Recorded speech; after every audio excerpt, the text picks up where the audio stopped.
सज्जनों और देवियों,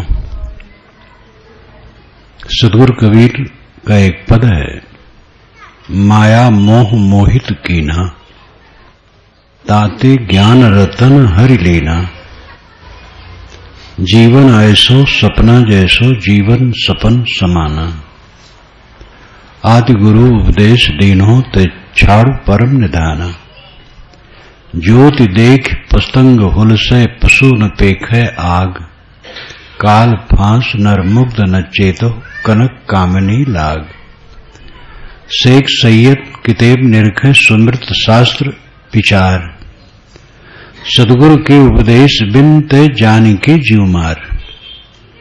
कर विचार विकार परिहरि, तरण तारण सोय। कहीं कबीर भगवंत भजनर, द्वितीया और न कोय। माया मोह मोहित कीन्हा, ताते ज्ञान रतन हरि लीन्हा।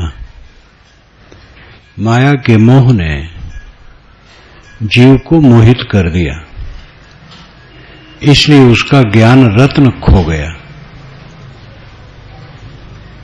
माया क्या है? जो सामने दिखाई देती है। सारा दृश्य माया है। संतो आवे जाए सुमाया, इस साहब की परिभाषा है माया की, जो बहुत प्रसिद्ध है।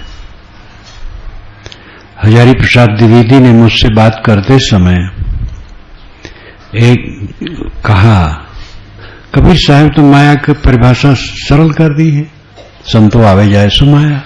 उनको भी ये लगा कि माया की परिभाषा इससे अधिक सुंदर और क्या हो सकती है। जो आवे और जाए, रुके ना, वो माया है।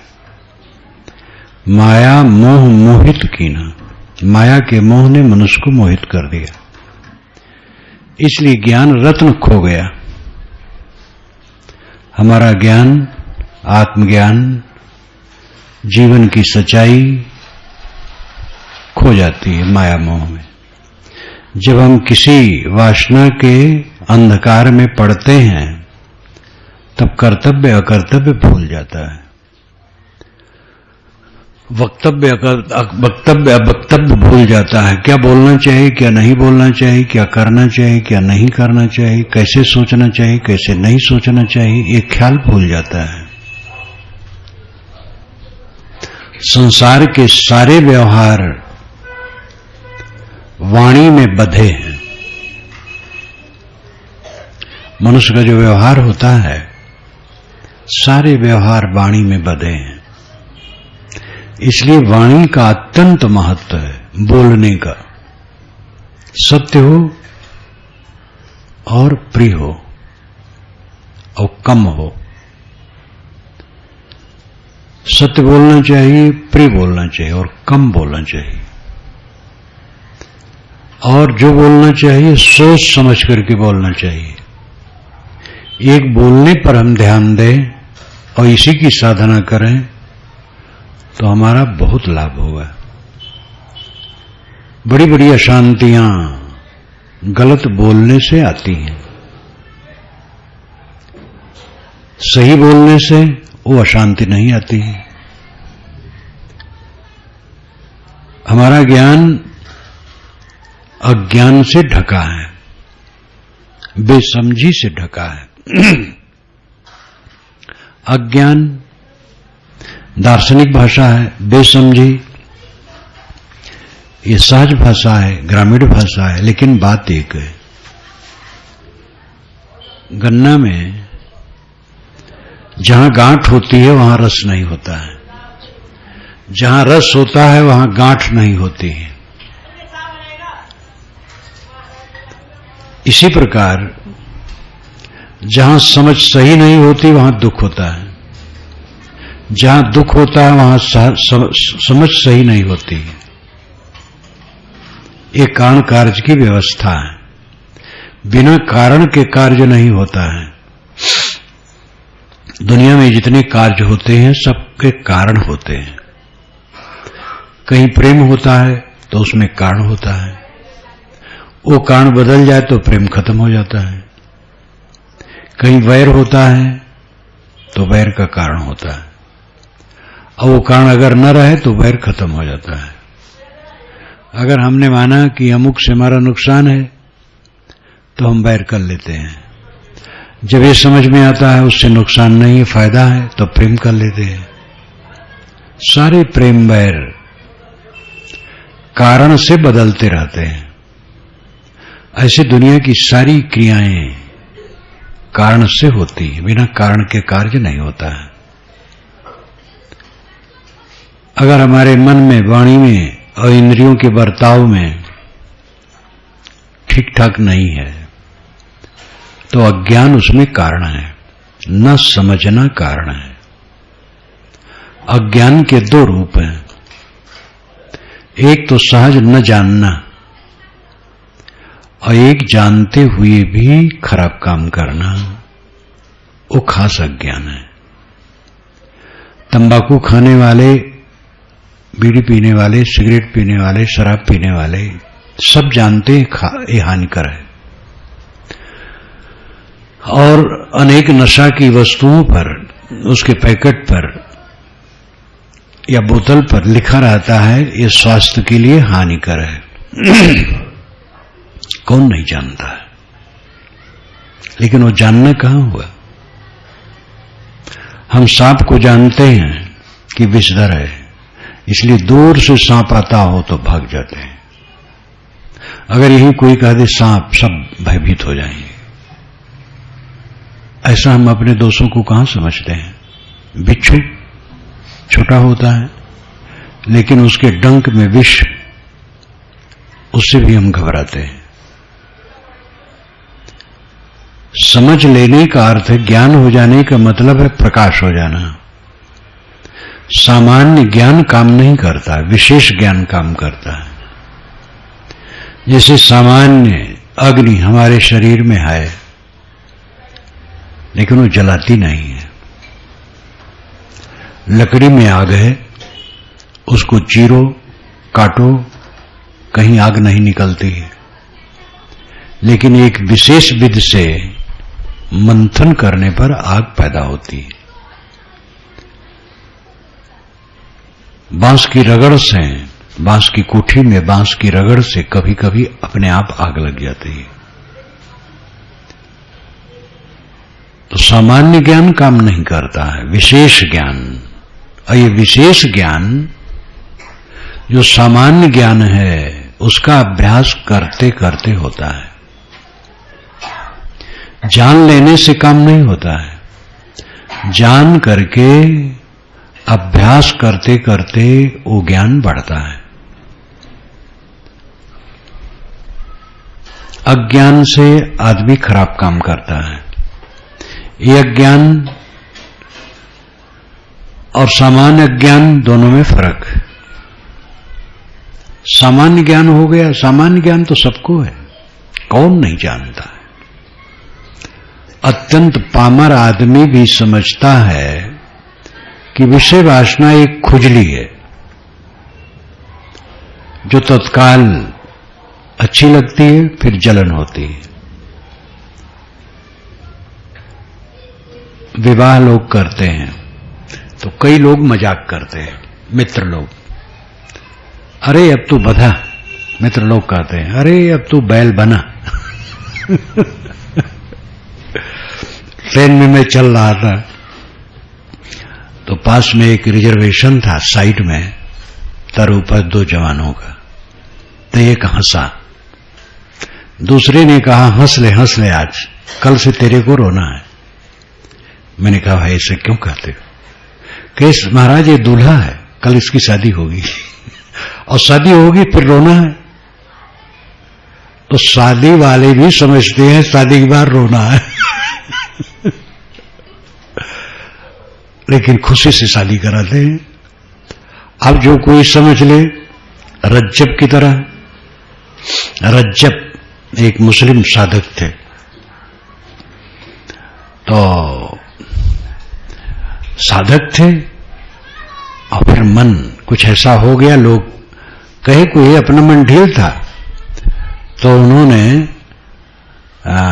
शादी स्वीकार कर ली और यहां तक कि तैयारी हो गई, उसका कुछ संस्कार हो गया और सिर पर मौर बांध करके चलना हुआ था विवाह के लिए। तो गुरु आ गए, उन्होंने कहा रज्जब तो गज्जब किया, सिर पर बांधा मौर, आया था हरि भजन में, किया नरक में ठौर। उनको चोट लगी, मौर फेंक दिया, अब विरक्त हो गए। ज्ञानी जी महाराज, जिसको मैंने लिखा है, ये जैसलमेर नरेश के पुत्र थे और जैसलमेर नरेश श्री राम के भक्त थे। उनके घर में श्री राम की भक्ति थी, रघुनाथ जी की, कृष्ण की नहीं, राम की भक्ति थी। और वे विवाह मंडप में थे और वहां से उनको उद्रेक हुआ और वहीं से भाग खड़े हुए और गए गुजरात।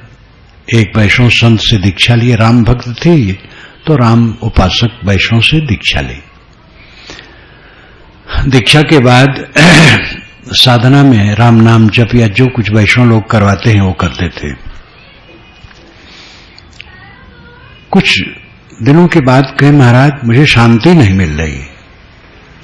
गुरु ने कहा कि घबराओ ना, भगवान चाहेगा हो जाएगा। कहे महाराज भगवान के चाहने से होगा कि अपने करने से होगा? कि भाई अपना तो करना पड़ेगा, अपना करो। कहे महाराज तो मेरे करने से होगा? कि हाँ तुम करो, भगवान चाहेगा तो हो जाएगा। तो कहे महाराज आपकी बात हमें गोलमाल लगती है, भगवान चाहेगा होगा कि हम करेंगे तब होगा? शिक्षित लोग पूछते हैं कि महाराज कल्याण श्रम साध्य है कि कृपा साध्य है? हम स्वयं साधना करें तब उस दिशा में पहुंचेंगे कि भगवान कृपा कर देंगे अथवा सदगुरु कृपा कर देंगे? ये पूछते हैं। सस्ते में लोग चाहते हैं भगवान कृपा कर दें, गुरु कृपा कर दें, हमें कुछ करना ना पड़े। बिना परिश्रम, बिना साधना के भोग मोक्ष दोनों मिल जाए, लोग चाहते हैं। और शिक्षित और धनी लोग ज्यादा चाहते हैं। इसलिए शिक्षित और धनियों को मूर्ख बनाने के लिए बड़े बड़े गुरघंटाल पूरी दुनिया में पड़े हैं और वो इतना सस्ता नुस्खा देते हैं कि गुरु जी की शरण में हो जाओ, फिर चाहे जो करो, कोई फर्क नहीं पड़ेगा। तो आदमी इस प्रकार दुविधा में पड़ा रहा था। उन्होंने कहा महाराज मेरे समझ में नहीं आता है। तो उन्होंने कहा भाई तुम कबीर साहब पास जाओ, वहीं ठीक पड़ेगा। उस समय वह गुजरात में कबीर साहब तत्वा जीवा के यहां थे। तत्वा और जीवा ये दो ब्राह्मण बंधु थे, ब्राह्मण कहे जाने वाले परिवार में जन्मे थे। तत्वा और जीवा सत्संगी थे, कर्मकांडी ब्राह्मण नहीं थे कि जात पूछ करके तब संत की सेवा करे और संत को माने। वो निर्मानी थे। नर्मदा वहां से उत्तर से दक्षिण बहती है। बड़ौदा से जब सूरत जाए तो रास्ते में नर्मदा पड़ती है और वो उत्तर से दक्षिण बहते हुए फिर पश्चिम में जाकर के समुद्र में मिल जाती है। तो जहां उत्तर दक्षिण बहाव है तहां पश्चिम तरफ शुक्र तीर्थ है और पूरब तरफ कबीर बड़ा है। तत्वा और जीवा ये दोनों साहब के भक्त हुए। कहानी ऐसी है कि तत्वा जीवा के दरवाजे पर एक पौधा था बरगद का जो सूखा था। तो जो संत आते थे उनका चरण धो करके उसमें डाल देते थे और उनको ये हठ था कि जिनके चरण जल से ये सूखा बट हरा हो जाएगा उसको मैं गुरु बनाऊंगा। तो संत सेवी थे, सभी प्रकार के संत आते थे, संत सेवा करते थे, सबका चरण धो करके जल उसमें डाला करते थे, सूखा हरा नहीं हुआ। कबीर साहब गए पहली बार तो उनका चरण धो करके डाला तो हरा हो गया। ये कहानी है। इस पर समीक्षा यह है कि अगर वो जड़ सूखी ही है तो चाहे जिसका चरण जल डाला जाए हरा नहीं होगा। उसमें कुछ बीज रहा हो हरापन का, और समय आया कबीर साहब का चरण जल डाल दिया गया और हरा हो गया, तो एक तुक है। कबीर साहब के चरण जल से और दूसरे के चरण जल से कोई फर्क नहीं है। ये विज्ञान है और यथार्थता है। लेकिन भक्ति भावना इसके विरोध में है। यदि वो भक्ति नहीं है, पाखंड है, अंधविश्वास है, मिथ्या महिमा है। श्रद्धा के नाम पर तो बड़ी बड़ी बकवास है। अति श्रद्धा करके धर्म में महाविनाश है। अति श्रद्धा जब हम करते हैं तब हिंसक हो जाते हैं। श्रद्धा के बिना आदमी निरर्थक है। श्रद्धावान नहीं है तो क्या कर सकता, क्या पा सकता है। अति श्रद्धालु है तो हिंसक है वो, क्योंकि अति श्रद्धा सब में नहीं हो सकती है, किसी एक में होगी। तो उसको तो हम बेवजह मर्यादा विहीन ऊंचा उठाएंगे और दूसरे को नीचा गिराएंगे। आप दुनिया में नजर डालिए तो अपने अपने इष्ट को ऊंचा लोग उठाते हैं और दूसरे इष्ट को नीचा गिराते हैं। राम और कृष्ण में भी कट्टर राम उपासक कृष्ण उपासकों का मोक्ष नहीं मानते हैं, स्वर्ग तक मानते हैं। कृष्ण उपासक स्वर्ग पा जाएंगे, मोक्ष नहीं मिलेगा। मोक्ष तो तब होगा जब भगवान राम की उपासना करें। और यही बात कृष्ण उपासक कहते हैं, और यही बात शैव कहते हैं। शैव कहते राम और कृष्ण बच्चे कितने दिन के हैं? शिव जी पुराने हैं, और शिव उपासक का कल्याण होगा पूरा। ये राम और कृष्ण उपासक स्वर्ग तक जाएंगे। ऐसे दुनिया के सब की कथा, एक का दोष नहीं है, सबका दोष है। क्योंकि जिसको हम मानते हैं उसके लिए अंधश्रद्धालु हो जाते हैं, और जहां ज्यादा श्रद्धा करेंगे तहां फिर दूसरी जगह हिंसा करेंगे। हिंसा का मतलब इतने नहीं होता कि तलवार से गला काट दिया जाए। हिंसा का मतलब है उनके गुणों को कम करके आंकना। जितने संप्रदायवादी दुनिया में हैं, दूसरे गुरु, दूसरे महापुरुष का मूल्यांकन क्या सही करते हैं? क्या मुसलमान ईसा का मूल्यांकन पूरा करते हैं? क्या ईसाई मोहम्मद साहब का पूरा मूल्यांकन करते हैं? क्या बुद्ध का मूल्यांकन जैनी लोग ठीक से करते हैं? या बौद्ध स्वयं महावीर स्वामी की कीमत उतना मानते हैं? नहीं मानते। ये सब की लीला है, एक की नहीं, दोष एक का नहीं है। केकर केकर लीजे नाव कथरी ओढ़े सगरो गांव, ये अवध क्षेत्र में कहावत कहते हैं। किसका किसका नाम लिया जाए? गांव के सभी लोग कथरी ओढ़े हैं। कथरी कहते हैं जो सामान्य कपड़ा होता है फटा पुराना, कई तह करके सिल लिया जाता है तो बिछाया जाता है, तो कथरी कथरी ओढ़े सगरो गांव। सबकी यह दशा है। अति श्रद्धा हिंसा पैदा करती है। किसी की कीमत को जानबूझ करके कम आंकना हिंसा है। किसी महात्मा के विषय में किसी ने कहा, दूसरा उनको उतना नहीं मानता, कहा हाँ हाँ अच्छे हैं, लेकिन सोचने योग्य है, अच्छे हैं, और घटाना चाहता है। ट्रेन में चलते चलते एक ईसाई युवक ने कहा, राम बेचारे अच्छे थे। राम बेचारे अच्छे थे, राम बेचारे थे। अब उन्हीं से कह दे ईसा बेचारे अच्छे थे तो उनको खलेगा। ये क्या धार्मिक है? धार्मिक वार्मिक कुछ नहीं। हां अपने ढंग से हैं, लेकिन सच्चा धार्मिक वह है जो उदार हो। आर्यत्व का लक्षण सरलता माना गया है। एक आर्य तो माना जाता है कि कैस्पियन सागर की तरफ से उनका झुंड आया, इराक ईरान में होते हुए भारत में फैले। वो उन्हीं में से कुछ लोग वैदिक ऋषि थे। भारत के विद्वान ये नहीं मानते हैं, पुराने, वो कहते यहीं के थे, लेकिन उत्तरी भारत में पर्वतों पर ज्यादा रहते थे और वही उतर करके फैले। तो एक आर्य की परिभाषा यह है कि एक यूथ है, एक समूह है, लेकिन आर्य की जो असली परिभाषा है वो सरलता है। महाभारत में तो आर्य की परिभाषा सरलता की गई है।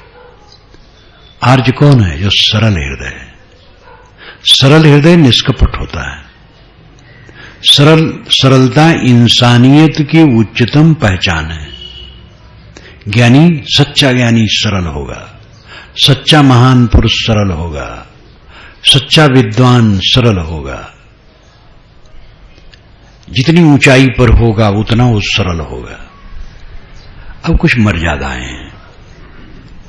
राजकाज के विषय में भीष्म ने कहा है कि राजा अगर विनोद प्रिय है, हंसी विनोद करता रहता है, सबसे घुलता मिलता है, तो गड़बड़ है।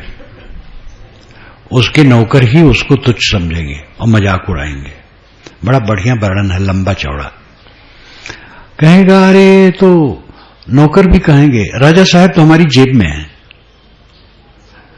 तो इसलिए राजा को विनोद प्रिय नहीं होना चाहिए, गंभीर होना चाहिए। साथी लोग उसको कठपुतली न बनावें। तो राजकाज का विषय अलग है। लेकिन वैसा होते हुए भी ये बताया गया है कि उसमें सरलता होनी चाहिए, विनम्रता होनी चाहिए। संत लाओ त्से ने तो कहा है, जो चीन के संत थे, जब हमारे यहां बुद्ध और महावीर स्वामी तप कर रहे थे, अपना ज्ञान फैला रहे थे, उस समय चीन में लाओ त्से तप और साधना में लगे थे और ज्ञान फैलाने में तो नहीं थे, बड़े अंतर्मुख थे। और उनकी याद हमें विशाल देव से आती है। विशाल देव छिप छिप करके, हट हट करके रहना चाहे। लोग घेरे, शिष्य हुए, बढ़ गया, लेकिन हर समय वह अंतर्मुख, हर समय। सभा में तो कभी उपदेश उन्होंने किया ही नहीं। तो लाओ त्से एक चीन के संत थे। उनकी पुस्तक है ताओ ते चिंग, चीनी भाषा में, जिसका अनुवाद हिंदी में कर दिया गया है। शायद यहां पुस्तकों में हो, आप देखें। बड़े अद्भुत संत थे। उन्होंने किस विषय में कह रहा था? हाँ, सरलता। उन्होंने कहा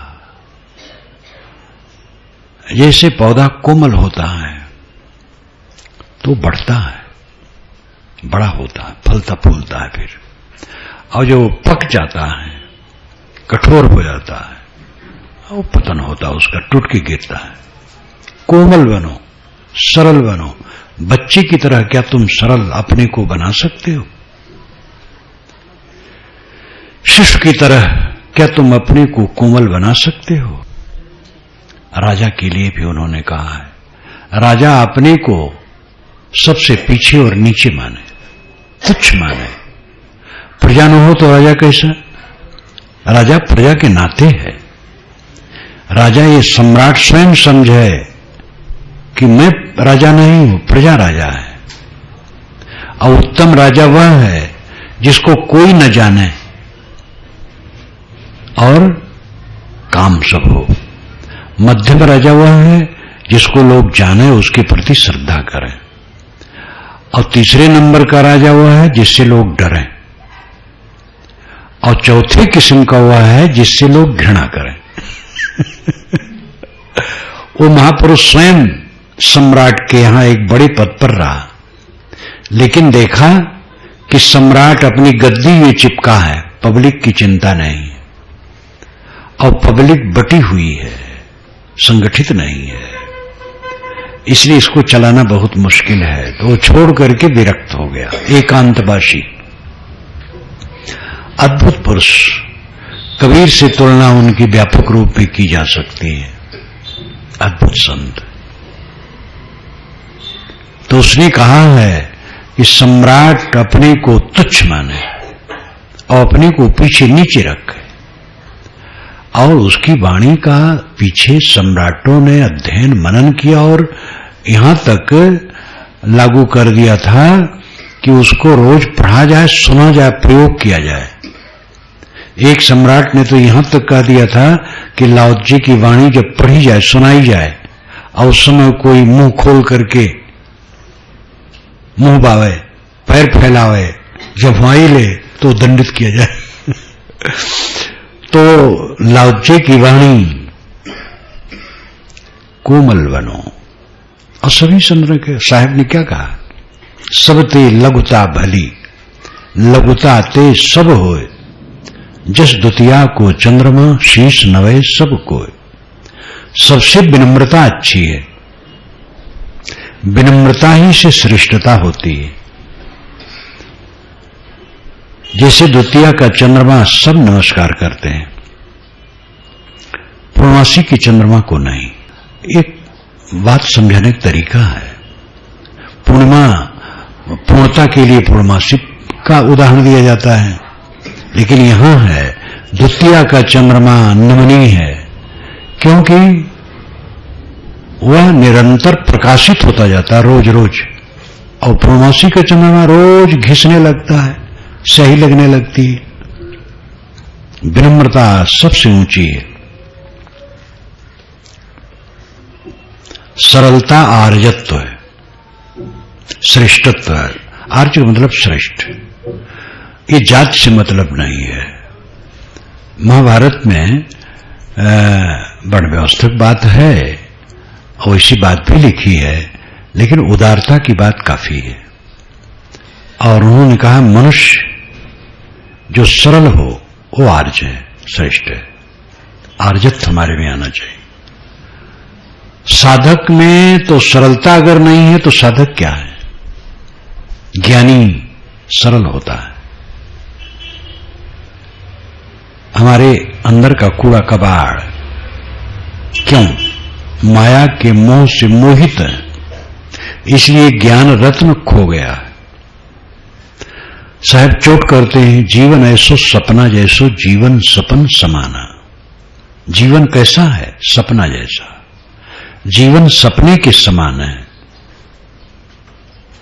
हमारे सारे कार्य अहंकार केंद्रित हैं। जो कुछ हम करते हैं उसके केंद्र में क्या है? अहंकार। अब वो अहंकार शुद्ध हो तो ठीक है, अशुद्ध है तो गलत है। कोई हम काम शुरू करते हैं तो उसमें अहम भाव होता है। मैं यहां बोलने बैठा, मैं बोलूंगा ऐसा सोच के तो बोल रहा हूं, तो एक अहंकार है, ये दूषित नहीं है। अगर इस बोलने के परिणाम में मैं लोगों से सम्मान और धन चाहूं तो अहंकार है। और मेरे समान कौन वक्ता है? मैं श्रेष्ठ वक्ता हूं, यह भाव हो तो दूषित है। क्रिया मात्र में अहम होता है। जैसे मैं करूंगा तो यह अहम हुआ, मैं भोजन करूंगा यह अहम हुआ। तो ये अहंकार दूषित नहीं है, इसके बिना तो काम नहीं चलेगा। ठाकुर काजल ठाकुर कारिक, गाल में लगे तो कालिक है और आंख में लगे तो काजल है। विवेक पूर्वक जो काम करता है वो अहंकार दूषित नहीं है। काम के मूल में अहंकार है, अहम बिना क्रिया होती ही नहीं है, लेकिन वो अहंकार दूषित नहीं है। हमारे सारे कार्य अहंकार केंद्रित हैं, अहंकार केंद्र उसमें है, तब काम होता है। कोई पुस्तक में लिखने बैठा, ये काम करना है, ये काम करूंगा, ये काम कर रहा हूं, ये अहंकार ही तो है। लेकिन ये ठीक है। अब इसमें हो कि मैं बड़ा लेखक हूं, मेरे सामने कौन है, मैं सबको जगा दूंगा, फिर वो दूषित हो जाएगा। विनम्रतापूर्वक काम करना है। तो इस अहंकार को देखता रहे, कहां ये सांप बन करके आ जाता है।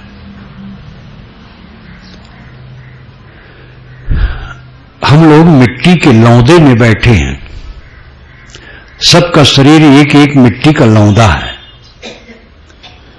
और हम लोग कौन है? शुद्ध चेतन, निर्विकार, निर्मल।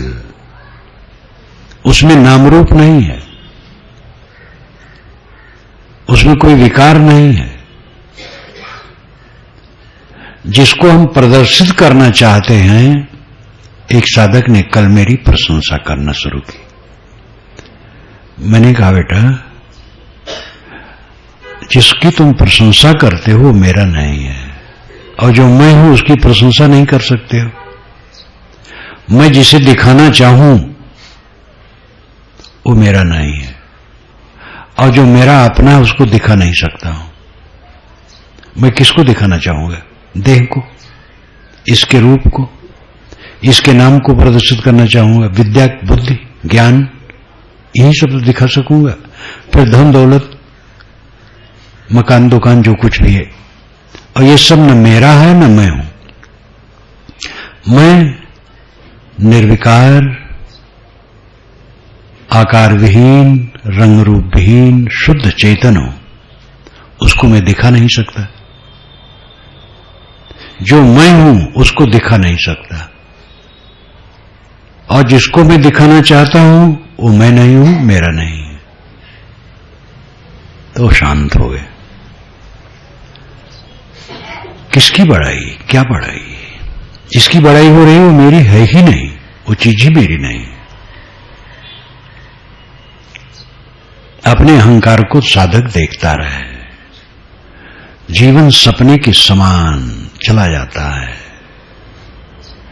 हम और आप सब देखे श्री विशाल साहब की महत्ता, उनका समाज, यहां आना जाना, बूढ़े लोग सब जानते हैं। आज वो कोई नहीं। उन्होंने जो किया वो अमोघ है। अपना कल्याण किए और समाज के लिए कल्याण का रास्ता दिखा गए। अभी अभी तीनों मठों के, काठमांडू के तीनों मठों के महापुरुष नहीं रह गए। कौन यहां रह जाता है? जब तक जो रहता है लगता है सच है। सच कहां है? जीवन ऐसो सपना जैसो, जीवन सपन समाना। शब्द गुरु उपदेश दीन हो तो छाड़ू परम निधाना। गुरु ने निर्णय शब्दों का उपदेश दिया है। ऐ परम निधान, तू छोड़ मोह, परम निधान। निधान कहते हैं जिसमें रखा हो। निधान, आश्रय स्थल। सत्य का तो निधान है, ज्ञान का निधान है, श्रेष्ठता का निधान है, महानता का निधान है। ये जो सूक्ष्म है, अदृश्य है, वही महान है। वही निकल जाता है तो शरीर इतना बड़ा कुछ नहीं, लाश चाहे कितना प्यारा हो, तुरंत दफनाने जलाने चक्कर आ जाता है। जो सूक्ष्म है, अदृश्य है, जिसको प्रदर्शित नहीं किया जा सकता, वही निधान है, ज्ञान का निधान। ज्ञान विज्ञान कहां से पैदा हुआ है? तेल पानी का स्रोत जमीन में है, रत्नों की खान जमीन में है, पत्थरों की खान, कोयले की खान, लेकिन ज्ञान की खान और स्रोत जमीन में कहीं नहीं है। ज्ञान की खान और स्रोत इंसान है, और इंसान तो एक मोटे रूप में कहा जाता है, इसके अंदर जो चेतन बैठा है वही ज्ञान की खान है। आप ज्ञान की खान है। लोग कहते हैं भाई ज्ञान का भंडार तो ईश्वर है, जीव तो तुच्छ। कभी आकर के ईश्वर कहा ऐसा कि मैं ज्ञान का खान हूं और तुम लोग तुच्छ हो? ये आदमी ही भूल बस ऐसा कहता है। ईश्वरत्व, ब्रह्मत्व, रामत्व, श्रेष्ठत्व जीव में ही घटेगा और कहीं बाहर नहीं घटेगा। जीव को हटा देने पर शिवत्व की घटना कहां घटेगी? सारे शास्त्रों का रचयिता कौन? सारे ज्ञान विज्ञान का विकासक कौन?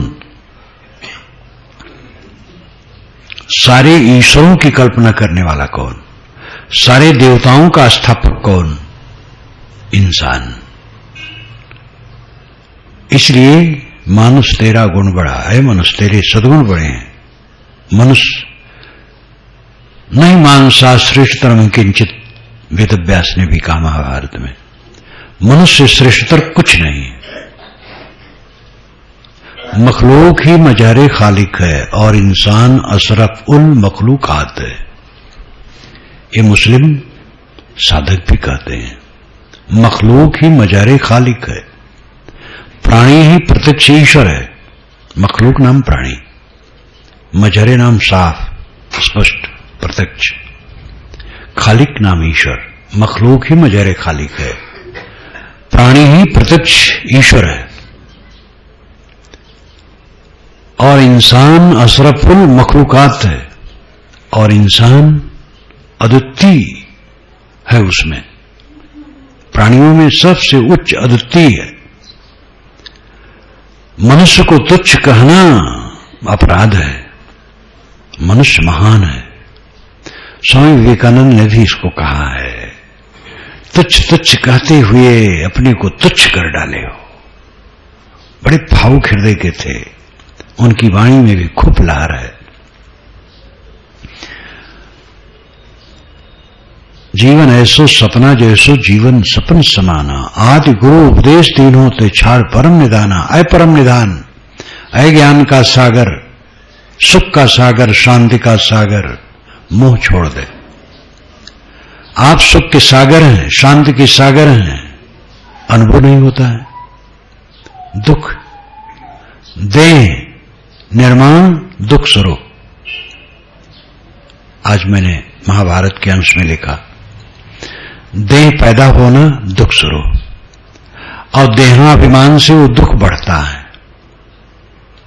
देहाभिमान छोड़ देने पर दुख खत्म हो जाता है और जीव का कल्याण हो जाता है। इस कला को जो जानता है वो मोक्ष प्राप्त करता है। प्रज्ञा दर्शन महाभारत में काफी मिल रहा है। सांख्य दर्शन का गहरा प्रभाव महाभारत पर है। शरीर धरा दुख स्वरूप और जब बड़ा हुआ देहाभिमान आया तो दुख और बढ़ता चला गया। जब समझ में आया देहाभिमान छोड़ दिया, दुख खत्म हो गया। देहाभिमान दुख का कारण है, देहाभिमान त्याग मोक्ष का कारण है। ऐ परम निधान, तू ज्ञान का सागर है। दुखी क्यों है? मान मान कर क्यों मानता है? किसी ने तुम्हें कुछ कह दिया, धन्यवाद दो। गाली दिया, धन्यवाद दो। कोई आपको गाली दे, आप हाथ जोड़ करके कह दो भैया और दो, वीर बन जाओ, स्वागत करो उसका। अगर सास गाली दे तो बहू हाथ जोड़ ले और बहू कट कहे तो सास हाथ जोड़ ले। लेकिन कहां बनने वाला है? बहू ने कुछ कहा, सास चढ़ बैठेगी। दो सास बहू को मैंने लड़ते देखा, दोनों हाथ उठा उठाकर हम तुमसे कम नहीं हो क्या? हम तुमसे कम नहीं। तुम चलोगी डांट डांट तो मैं चलूंगी पात पात। इसमें दुख कभी खत्म होगा? अगला गाली दिया, सिर झुका लो, बस विश्राम। तुम सुख के परम निधान हो, ज्ञान के परम निधान हो, सुख के परम निधान हो। अनुभव क्यों नहीं होता है? अहंकार, अज्ञान सह नहीं पाते हो, अपने स्वरूप का ज्ञान नहीं है।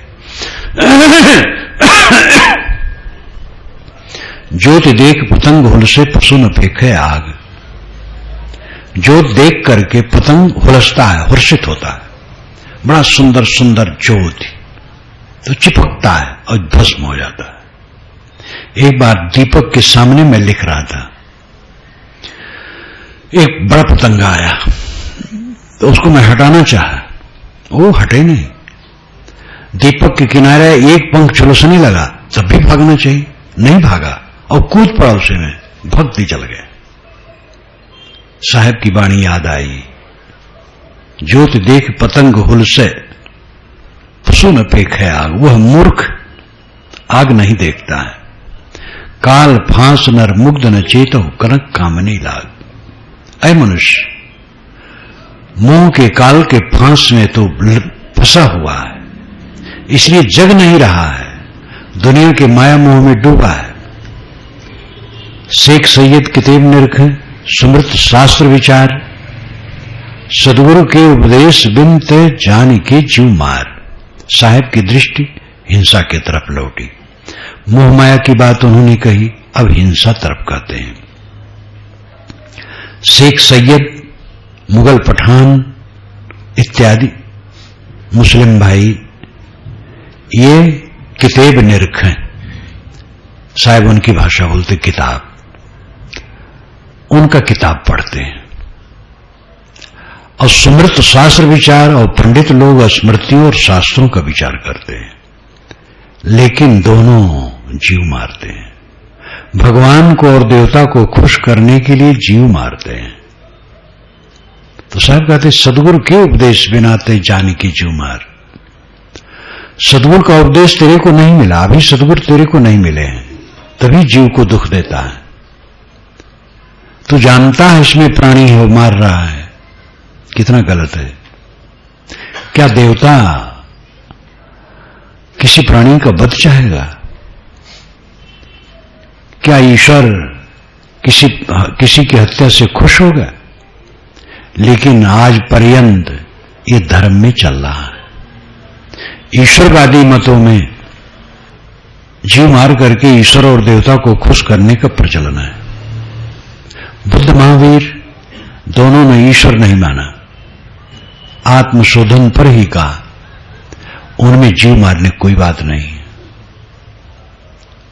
आज परंपरा में भी जीव मार करके ईश्वर और देवता को खुश करने की बात रही। हवन तर्पण में आवाज भी अपने ढंग से है, देवी देवता के नाम पर। दशहरे में तो जहां दुर्दशा आप लोग जानते ही हैं, भारत में भी कुछ न कुछ तो होते हैं। तो ये जीव हत्या आज की परंपरा में आज भी अवशेष है, यद्यपि बहुत चीड़ हो गया है, जीव हत्या बहुत चीड़ हो गई, लेकिन फिर भी है। सामी परंपरा में यहूदियों में था, वे पशु को काट करके वे भी हवन करते थे। ये सब एक ही परिवार था। बाइबल में, पुरानी बाइबल में तो साफ लिखा है, अग्निहोम हवन करके पशु को काट करके हवन करते थे। संत ईसा उसमें हुए, यहूदी में, वे दयालु हुए, उन्होंने इसको पसंद नहीं किया। तो वहां के मठ में, मंदिर में जो पशुवध होता था, लोग बाड़ा रखे थे, पशु वहीं से खरीद करके लावें और चढ़ावें, काटें। संत ईसा ने बाड़ा खोल दिया और कहा यहां क्या व्यापार करोगे? वो चाहते थे पशुवध न हो, इसीलिए तो बेचारे वो मारे गए। और कई कारण उनके क्रांति थी उनमें अपने ढंग से, तो मारे गए। ईसा स्वभाव के दयालु थे, उन्होंने जीवन में कभी वध नहीं किया धर्म के नाम पर या किसी प्रकार भी। इसलिए उनकी परंपरा में आज भी मैं समझता हूं, बहुत ज्ञान तो नहीं, क्योंकि दुनिया में तो जितनी शाखाएं हैं उनमें मैं घूमा तो हूं नहीं, लेकिन जहां तक है लगता है कि ईसाइयों में ईश्वर के नाम पर जीववध नहीं होता है। वैसे खाने के लिए तो करते कराते सब लोग हैं। सामी परंपरा में वे अहिंसक हुए, ईश्वर के नाम पर हिंसा नहीं। दूसरे लोग, दूसरी शाखा वाले आज भी करते हैं। तो साहब कहते जान के जीव मार। तुम जानते हो ये गलत है। एक मुस्लिम विद्वान ने लिखा है, जहां पर कुर्बानी की बात आई है, पुरानी परंपरा थी, ऐसा होता था, इसलिए ऐसा किया। तो आज के वो मौलवी हैं, वो समझते हैं कि ऐसा लिखना ठीक नहीं है कि इससे ईश्वर खुश होता है। पुरानी परंपरा थी। तो उन्होंने ये भी कहा कि और लोगों में भी ये थी, हिंदुओं का नाम तो नहीं लिया, लेकिन इशारा था यही तो ये अंधविश्वास से ऊपर उठने की जरूरत है। जीव हिंसा तो किसी प्रकार भी नहीं होना चाहिए। मांसाहार, अशुद्ध आहार, गरिष्ठ, रोगमय, घृणित, असभ्य, पूरी दुनिया के प्राकृतिक चिकित्सक के एक स्वर से मांसाहार का त्याग बताते हैं और नशा का त्याग तो खैर सब बताते हैं, लेकिन जो दुनिया के प्राकृतिक चिकित्सक हैं, केवल यही नहीं कि आर्यावर्त के, अन्य जगह के भी लोग, एडोल्फ जस्ट की तो पुस्तक ही है रिटर्न टू नेचर, प्रकृति की तरफ लौटो, और उन्होंने कस के खंडन किया हिंसा का और मांसाहार का।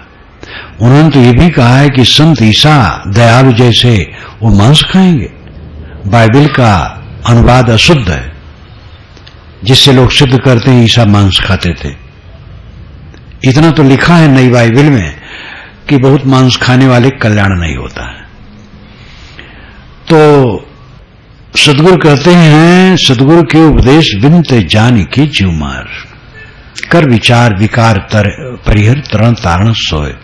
विचार करे और विकारों का परित्याग करे, वो तरण है और तारण है। मोह और हिंसा,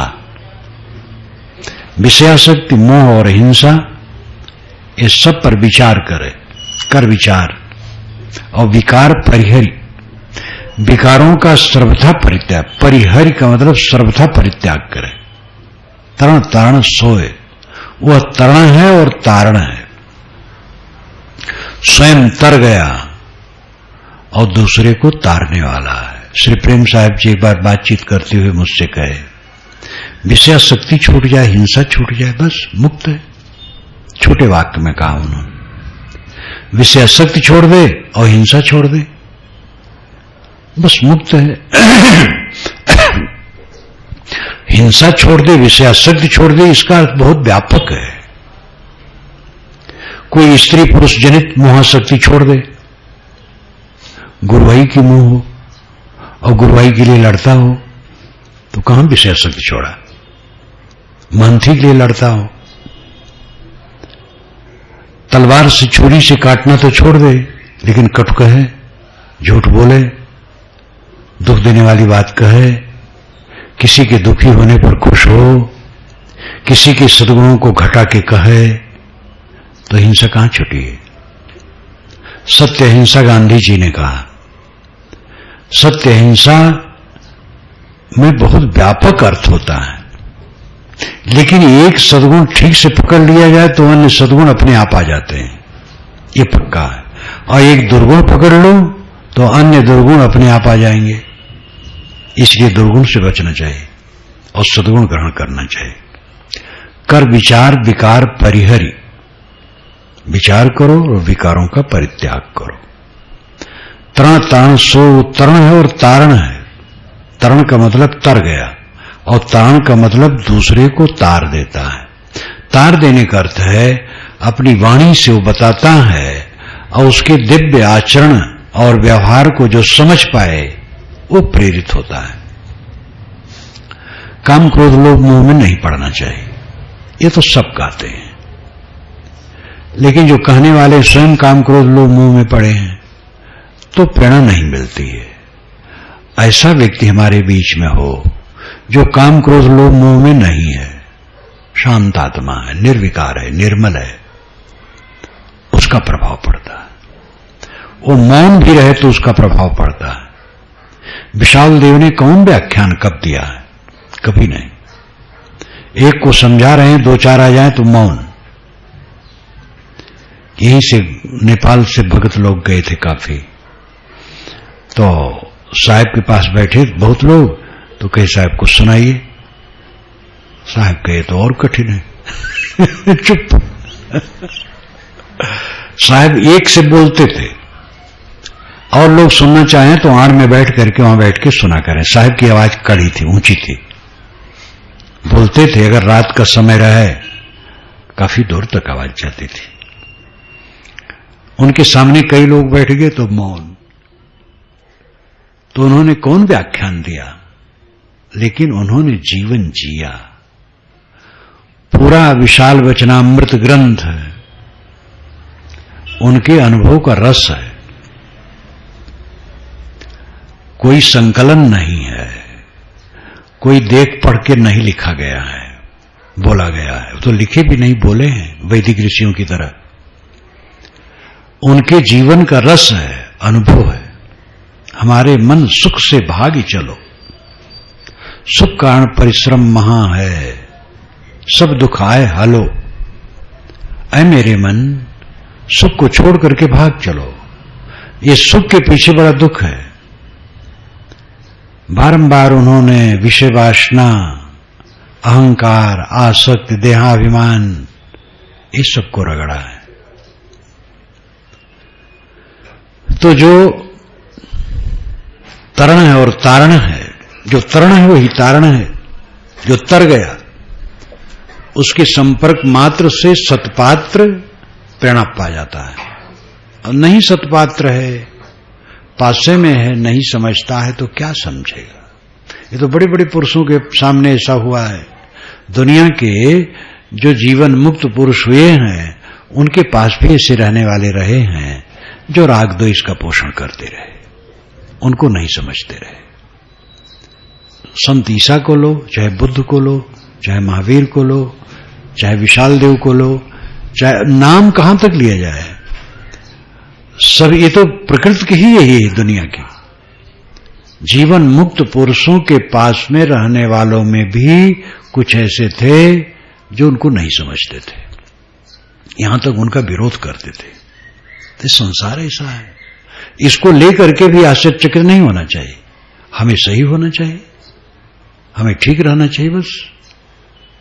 मैंने श्री विशाल साहब से एक बार पूछा था कि साहब बड़े बड़े ज्ञानी गिर जाते हैं, तो कहीं गिर जाते हैं, गिर जाने दो।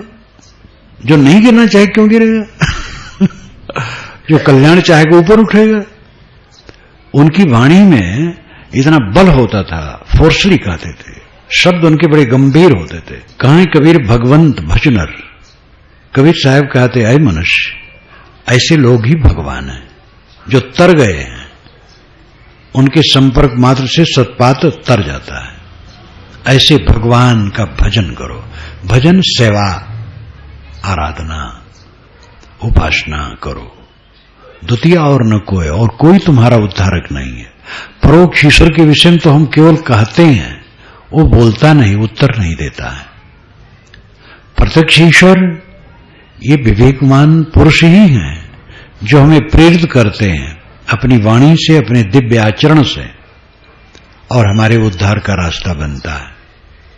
तो इस प्रकार सद्गुरु कहते हैं, माया मोह मोहित कीना, ताते ज्ञान रतन हरि लीना। माया के मोह ने मनुष्य को मोहित किया, इसलिए उसका ज्ञान रत्न खो गया। और जीवन सपना समान है, किसमें मोह रहे हो? सद्गुरु का उपदेश है तो मोह को छोड़, हिंसा का त्याग कर, किसी को तकलीफ न दे, मनवाणी कर्म से। बोलने में बड़ी सावधानी की जरूरत है, ये बहुत व्यवहारिक है, बोलना पड़ता है। और मनुष्य की बोली उसकी बड़ी उपलब्धि है, और जानवर ची पू टी कर पाते हैं बस। वर्णात्मक शब्द केवल मनुष्य बोलता है और दूसरे की बोली समझता है। लेकिन ये इतना एक खुराफात का घर है कि इसी में सारी तकलीफ है। परिवार में कलह का कारण क्या है? बोली की गड़बड़ी, असावधानी, अहंकार पूर्वक बोल दिए, चोट लगी, सह नहीं पाए, खलबला गए। अपना भी खलबल, दूसरे को भी खलबल कर रहे हैं। तो कल्याणार्थी को तो ये चाहिए कि स्वयं मजबूत रहे, सबकी बोली सह ले और अपना कट न बोले, क्योंकि सबको तार करके हम नहीं तर सकते हैं, सबको सहनशील बना के हम सहनशील नहीं हो सकते हैं।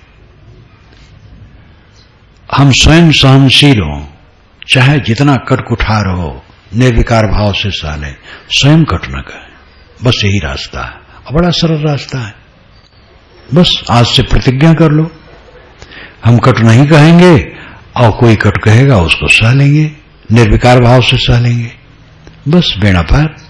मोक्ष का काम तो बड़ा सरल है, सिर झुका लो, निष्काम निर्माण हो जाओ, बस मोक्ष। कठिन इसलिए लगता है क्योंकि अनाज काल से हम लोग अहंकारी हैं, देहाभिमानी हैं। कुतुबनुमा डिबिया की सुई किसी तरफ कर दो, घूम करके उत्तर हो जाती। तैसे हमारा अहंकार हमें फिर वहीं लाकर के पेश कर देता है। ये हमारी कमजोरी है, इसको हमें ही तोड़ना होगा, हमें ही मिटाना होगा, तब हम विजयी होंगे। तो सतगुरु कहते हैं, माया मोह छोड़ो, आसक्ति छोड़ो, तुम परम निधान हो, परम कल्याण स्वरूप हो। अपने को समझो और अपने आप में शांति पाओ, यही गुरु का उपदेश है। बस।